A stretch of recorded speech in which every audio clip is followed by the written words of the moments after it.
In the long history of the world, there is no instance of magnanimity and forgiveness which was showed by our beloved Prophet Muhammad when all of his enemies laid under his feet and he forgave them one and all. পৃথিবীর ইতিহাসে এরকম নজির কোথাও পাওয়া যায় না, যাকে এত অত্যাচার করে বিতাড়িত করা হয়েছে, নির্বাসন দেয়া হয়েছে, হিজরতে বাধ্য করা হয়েছে, তিনি যখন ওই শহরকে আবার বিজয় করলেন, কাউকে আঘাত করলেন না, আগুন জ্বালিয়ে শহরটাকে জ্বালিয়ে দিলেন না, ওদের বংশকে নির্বংশ করলেন না, বরং মুচকি হেসে উনি বললেন, যাও ক্ষমা করে দিলাম। কি ধৈর্যশীল ছিলেন। আবার দোয়াও করতেন, আল্লাহুম্মা জাআলনি সাবুরা, আল্লাহ আপনি আমার ধৈর্য বাড়ায় দেন, ওয়া জাআলনি শাকুরা, আপনি আমার শুকরগুজার বানান, ওয়া জাআলনি ফি আইনি সাগীরা, আল্লাহ আমার চোখে আপনি আমারে ছোট বানান, ওয়া ফি আয়ুনিন নাসি কাবীরা, আল্লাহ মানুষের চোখে আপনি আমারে বড় বানান। কি মানুষ ছিল, নিজের চোখে নিজে ছোট থাকতে চাইতেন। আমরা নিজের চোখে নিজের বড় মনে করি, এরকম ডাকাইত আছে না নাই? নিজেরাই নিজে মনে করে কত বড় সাহেব, লাট সাহেব। মান তাওয়াদা তারাফা, এটা হচ্ছে সুন্নাতুল্লাহি ফিল আরদ। মান তাওয়াদা তারাফা, যে নিচে নেমে থাকতে চায় আল্লাহ ওরে টেনে উপরে উঠায়, আর যে খালি উঠতে চায়, হিংসা করে অহংকার করে উপরে ঠেলতে চায়, ওরে নিচে নামায় দেয় কে?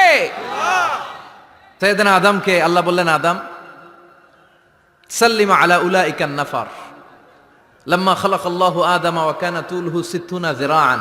নিচে নেমে গেলে যে উপরে ওঠে, আর উপরে উঠতে চাইলে যে নিচে নামে, উদাহরণ দেখেন। আদম আলাইহিস সালামকে তৈরির পর আল্লাহ বললেন, আদম সাল্লিম আলা উলাইকান নাফার, এই ফেরেশতাদের সালাম দাও। কি দাও? সালাম দাও। কোনো প্রশ্ন নাই, আল্লাহ সালাম দিব কেন? ফেরেশতারা আমারে দিব না কেন? আমি আগে দিব কেন? কথা আছে কোনো? যেই সালাম দিলেন, সালাম দেওয়ার সাথে সাথে ওনার মর্যাদা বাড়িয়ে দিল কে? এত মর্যাদা বাড়ালেন যে নূরের ফেরেশতারা মাটির আদমকে সেজদা দিতে বাধ্য হয়েছে। চিৎকার করে বলেন ঠিক কিনা?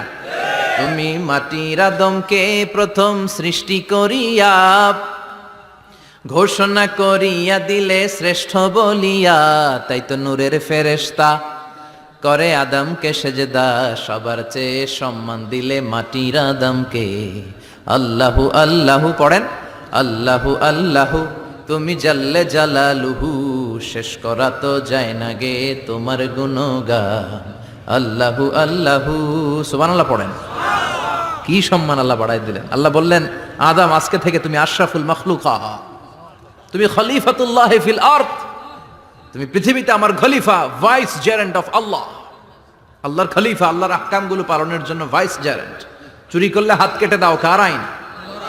এই কাজ আদম তুমি দুনিয়াতে যেয়ে করবা। জিনা করলে ডেথ পেনাল্টি, হেড অফ, শিরোচ্ছেদ করে দাও, কার আইন? খলিফা হিসেবে মানুষ এসে করবে। মানুষকে আল্লাহ আশরাফুল মাখলুকাত বানিয়ে দিলেন, নিচু হয়েছে বড় বানিয়ে দিলেন। আর শয়তানের অবস্থা কি? শয়তানকে আল্লাহ বললেন সেজদা দে আদমকে।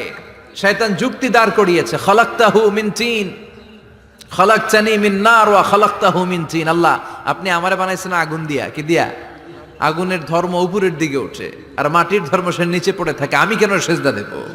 শয়তানকে চিরকালের জন্য ইবলিস, মালউন, অভিশপ্ত আর জাহান্নামী হিসেবে ঘোষণা দিয়ে দিল কে? এজন্য আপনি ছোট থাকতে চাইবেন, আপনারে বড় বানাবে কে? আর আপনি নিজে যদি বলেন আমি বড়, থাপ্পড় মেরে আপনারে নিচে নামাই দিবে কে? এজন্য বিশ্বনবী দোয়ায় বলতেন, আল্লাহুম্মা জাআলনি সাবুরা ওয়া জাআলনি শাকুরা ওয়া জাআলনি ফি আইনি সাগীরা ওয়া ফি আয়ুনিন নাসি কাবীরা। ও আল্লাহ, আপনি আমারে ধৈর্যশীল বানান, আপনি আমারে শুকরগুজার বান্দা বানান, আমার চোখে আমারে আপনি ছোট বানান, মানুষের চোখে আপনি আমারে বড় বানান। সুবহানাল্লাহ পড়েন। এজন্য সবসময় শুকরগুজার থাকার চেষ্টা করতে হবে। রাজি আছেন তো? যে কোনো মুহূর্তে, যে কোনো পরিস্থিতিতে আমরা শুকরিয়া করব কার? চিল্লায় বলেন কার? আমরা যেন বেশি বেশি আল্লাহ তাআলার শুকরিয়া আদায় করতে পারি। আল্লাহ তুমি তৌফিক দাও। সবাই পড়ি আমিন।